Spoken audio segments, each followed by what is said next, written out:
오늘 보는 말씀은 신약성경 마태복음서가 되겠습니다. 마태복음 8장 18절로부터 21절까지 말씀 중심으로 해서 제자의 도리를 따르자라는 제목으로 말씀 좀 가도록 하겠습니다. 먼저 제자의 도리를 따르자라는 것인데, 오늘 보는 말씀 중에 먼저 전반부 18절로부터 19절까지 말씀 보시면, 예수께서 무리가 자기를 에워쌈을 보시고 저편으로 건너가기를 명하시니라. 한 서기관이 나와 예수께 말씀하되, 선생님이여, 어디로 가시든지 저는 좋으리이다. 이렇게 18절로부터 19절 말씀 통해서 첫 번째 교훈은 하나님만 의지하자라는 것입니다. 하나님만 의지하자라는 것인데, 여기서 한 서기관은 순수한 마음으로 예수님을 따르겠다고 말하는 것으로 보입니다. 그러나 그 다음에 언급하는 예수님의 대답을 보면, 예수님의 제자가 되어서 주님을 따른다는 일에는 많은 고통과 어려움이 함께한다는 사실을 그는 아직 깨닫지 못하고 있었음을 알 수가 있습니다. 이 한 서기관의 맹세에 대해서 예수님께서 대답을 하시는데, 8장 20절입니다. 예수께서 이르시되, 여우도 굴이 있고 공중에 새도 거처가 있으되 오직 인자는 머리 둘 곳이 없다 하시더라. 인자는 머리 둘 곳이 없다라는 말씀은, 인자는 예수님을 가리키는 것이고 머리 둘 곳은 안식처를 가리키는 것입니다. 다시 말씀드리면, 여우와 같은 짐승도 굴과 같은 집이 있고 또 새도 둥지가 있지만 예수님은 거처가 없다는 것입니다. 그만큼 예수님께서는 쉬지 못할 만큼 많이 고생하셨다는 것입니다. 따라서 이 구절은 세상의 주인이시고 창조자이시지만 그런 예수님께서 오히려 당신의 세상에 와서는 안식처가 없는 나그네가 되었다는 역설적인 사실을 나타내고 있는 것입니다. 이 예수님의 이 말씀, 이것은 예수님의 신세 한탄이 아니라는 것입니다. 오히려 사명을 감당하는 자가 직면해야 할 현실, 각오해야 할 바를 가르치심으로 이 제자에 나아갈 바를 바로 가르치시는 것으로 보아야 합니다. 예수님은 만왕의 왕으로 창조주로서 자기 나라에 오셨지만 세상 나라에서 자기 안식처를 찾지 않으시고 오직 하나님의 품속과 하나님의 나라로 자기 안식처를 삼으셨다는 것입니다. 예수님의 머리 둘 곳은 하나님이요 하나님의 나라입니다. 그렇게 예수님께서는 이 세상에서 육신의 안위를 위하지 않으시고 취하지 않으시고 오직 복음 사역을 위해서 지극히 낮아지시고 헌신하셨다는 것입니다. 그것이 육신적으로 얼마나 고단한 일인지는 금방 알 수가 있습니다. 오늘날 하나님의 자녀, 예수님의 제자라는 이름으로 예수님을 따르는 자들도 세상 운동을 하면서 육신의 평안이나 세상 것을 얻으려고 해서는 안 된다는 것입니다. 그런 자들은 예수님께 필요가 없다는 것입니다. 오직 우리는 예수를 따르려면 온갖 박해와 고통을 감수할 준비가 되어 있어야 한다는 것입니다. 예수님은 하나님이시만 이 세상에 오셔서 정처도 없이 늘 순회 전도 사역을 하시며 오직 진리를 가르치셨습니다.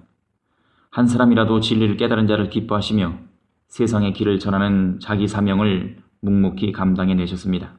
죽기까지 순종하시고 감당해내셨습니다. 우리는 주의 일을 함에도 육신의 안락과 경제적 부유함을 원합니다. 하나님보다 사람을 의식할 때가 많습니다. 또 사람을 모으는 것으로 만족합니다. 그 중에서 또 내 편을 만들려고 합니다.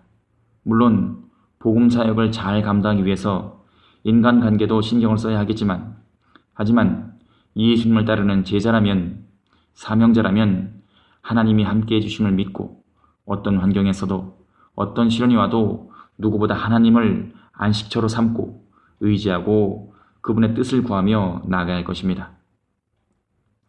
두 번째 본문 말씀 중에 후반부 21절부터 22절 말씀에, 제자 중에 또 하나가 가로되, 주여 나로 먼저 가서 내 부친을 장사하게 허락하옵소서. 예수께서 가라사대, 죽은 자들로 저희 죽은 자를 장사하게 하고 너는 나를 좇으라 하시니라. 이 21절부터 22절까지 말씀 중심으로 해서 두 번째 교훈은 하나님 일이 우선이다 라는 것입니다. 하나님 일이 우선이다. 이 18절에 등장한 사람은 제자가 되기 위해서 예수님께 자기 각오를 밝히지만 21절의 제자로 기록된 자는 이미 예수님을 따르고 있던 자로 보입니다. 그가 예수님께 부탁하기를 잠깐 아버지를 모시고 오겠다고 부탁을 합니다. 여기서 부친을 장사하겠다라는 것은 아직 부친이 생존해 있지만 그 부친을 모시고 있다가 앞으로 별세하면 장사하고 그 후에 다시 돌아와서 예수님을 따르겠다는 것입니다. 그에 대해서 예수님께서 대답하시기를 22절에 죽은 자들로 저희 죽은 자를 장사하게 하고 라고 말씀하십니다. 그리고 너는 나를 따르라 라고 말씀하시는데 여기서 죽은 자들은 영적으로 죽은 자들을 가리킵니다. 주님의 말씀의 뜻은 세상의 일 때문에 하나님의 일이 중단되거나 지연되어서는 안 된다는 것입니다. 거룩한 사명을 깨달은 자, 영적인 신분이 바뀐 자, 새 생명을 얻은 자, 제자로서의 삶을 살기로 각오한 자는 무엇보다 예수님을 쫓아야 한다는 것입니다. 그리고 세상의 일은 영적인 사망자들, 그리고 주 안에 죽어 있어서 하나님의 일과 관계가 없는 자들도 할 수 있는 일은 그들에게 맡기라는 것입니다. 개인적인 효도보다 더 우선되는 것은 인생의 최고 급선무는 그리스도의 복음을 전하는 전도 사역입니다. 예수님을 따르는 제자들에게, 우리들에게 예수님께서는 말씀하십니다. 너는 나를 좇으라. 예수님을 좇는 것이 생명의 길입니다. 가장 중요한 길이고 급한 길입니다. 너는 부모 때문에 이 생명의 길을 버리려고 하느냐라고 예수님께서는 오늘날 우리들에게 말씀하십니다. 예수님께서는 이 제자의 우유부단한 면을 간파하시고 하나님 나라의 일을 생각하는 것이 다른 무엇보다도 우선되어야 함을 가르치기 위해서 이 말씀을 하셨던 것입니다. 오늘날 우리들에게도 해당되는 말씀입니다. 예수님을 따르는 데 있어서 제자의 길을 가고 있는 우리에게 있어서 개인적인 효도보다 더 우선되는 것은 인생의 최고 급선무는 예수님을 따라가서 예수님처럼 복음 전도사에게 매진하는 일입니다. 예전에는 여러 가지 이유로 부모들이 하나님을 믿지 못하게 신앙생활을 하지 못하게 막았었습니다. 물론 사람된 도리로서 부모를 공경해야 합니다. 그러나 생명의 말씀 때문에 혹시 부모를 공경하지 못할 경우에는 무엇보다 생명의 말씀을 따라가야 한다는 것입니다. 믿음은 구원의 도리를 따르기로 작정한 것입니다. 그것은 하나님의 자녀의 길이고 예수님의 제자의 도리입니다. 하나님의 자녀로서 예수님의 제자로서의 길을 우선해야 한다는 것입니다. 우리의 모든 인간적인 도리는 하나님을 따르는 제자의 도리, 그 도리를 앞설 수가 없습니다.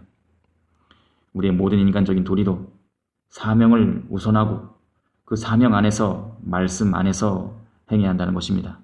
이렇게 늘 하나님을 따르는 자녀의 도리, 예수님을 따르는 제자의 도리를 우선하는 우리가 되기를 바라며 말씀 증거 마치겠습니다.